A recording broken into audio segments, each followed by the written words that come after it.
Hello students, I hope आप सभी कोविड-19 की गाइडलाइंस फॉलो कर रहे हैं, फेस मास्क ज़रूर पहन रहे हैं और सोशल डिस्टेंसिंग मेंटेन रख रहे हैं। हमारी आज की वर्कशीट भी कार्य तथा ऊर्जा पर आधारित है और आज हमने टर्म करनी है ऊर्जा। लास्ट वर्कशीट में हमने पढ़ा था कि कार्य किसे कहते हैं। कार्य का मतलब होता है बल गुणा दूरी। जब एक वस्तु पर बल लगाया जाता है और वो कुछ दूरी तय कर ले तब कहा जाता है कार्य किया गया है।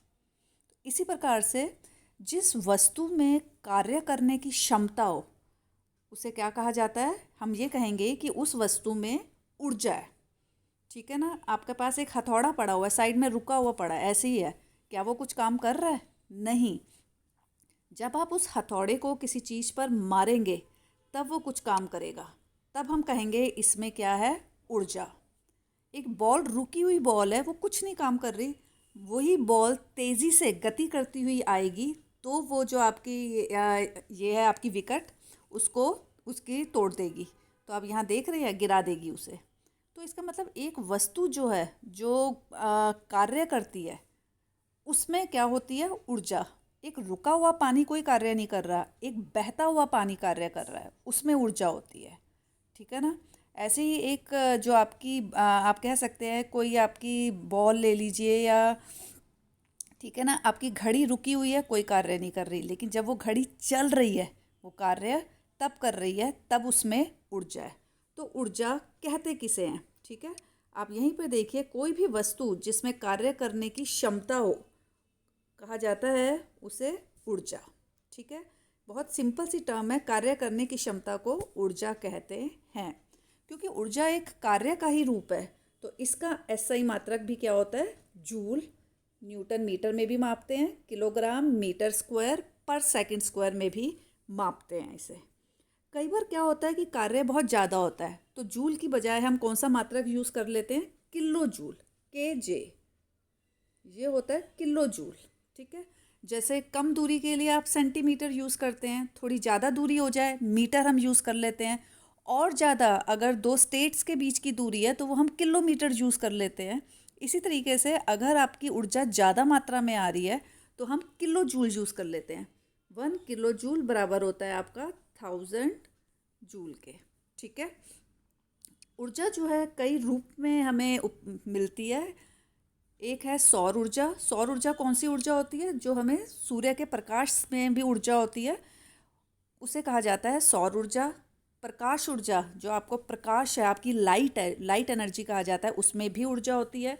ऊष्मीय ऊर्जा, गर्माहट जो होती है, हीट एनर्जी, चीज़ों को गर्म करने में काम आती है। रासायनिक ऊर्जा, केमिकल एनर्जी।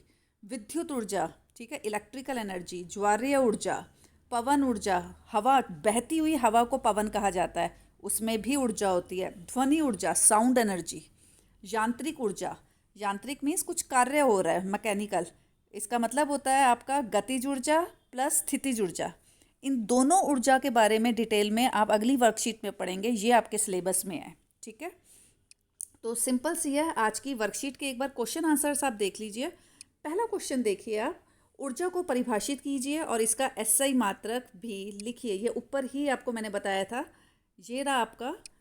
ऊर्जा किसे कहते हैं? किसी वस्तु में कार्य करने की क्षमता को ऊर्जा कहते हैं और इसका एसआई मात्रक क्या होता है? जूल। ठीक है। नेक्स्ट देखिए, ऊर्जा के विभिन्न रूप क्या हैं? ये आपने, ये जितने भी रूप लिखे हुए हैं ये आपको सारे इसके विभिन्न रूप लिखने हैं सेकंड क्वेश्चन में। थर्ड क्वेश्चन आपको दे रखा है 14.5 किलो जूल ऊर्जा को जूल में निरूपित कीजिए। ठीक है। आपको 14.5 किलो जूल को जूल में बदलना है। हमें पता है कि 1 किलो जूल में कितने जूल होते हैं? 1000 जूल होते हैं। तो 14.5 किलो जूल में, तो आप क्या करेंगे? 14.5 मल्टीप्लाई बाय 1000, आपका आंसर आ गया 14500 जूल। ठीक है। 14,500 जूल, ये आपका आंसर आ जाएगा थर्ड क्वेश्चन का। ये मैंने किया है थर्ड क्वेश्चन। फोर्थ क्वेश्चन देखिए, सौर ऊर्जा किसे कहते हैं? सिंपल सा आपने लिखना है, सौर ऊर्जा किसे कहते हैं? सूर्य से प्राप्त ऊर्जा को सौर ऊर्जा कहते हैं। ठीक है। पवन ऊर्जा का कोई एक अनुप्रयोग लिखिए, मतलब पवन ऊर्जा का कहाँ उपयोग किया जाता है। इसके बहुत सारे उपयोग हैं, आप कोई भी लिख सकते हैं। नंबर आप एक ये लिख लिए, पवन ऊर्जा का उपयोग पवन चक्की में किया जाता है। नंबर दो, पवन ऊर्जा का उपयोग विद्युत पैदा करने में किया जाता है। ठीक है, और इसका हमारा जो है आटा चक्की में भी किया जाता है। तो आप दो ही उपयोग लिख लीजिए, पवन चक्की में किया जाता है और विद्युत पैदा करने में किया जाता है। बहुत सिंपल सी वर्कशीट है। ठीक है, तो आपने पूरी वर्कशीट नोट नहीं करनी है, सिर्फ क्वेश्चन आंसर्स करने हैं। Thank you.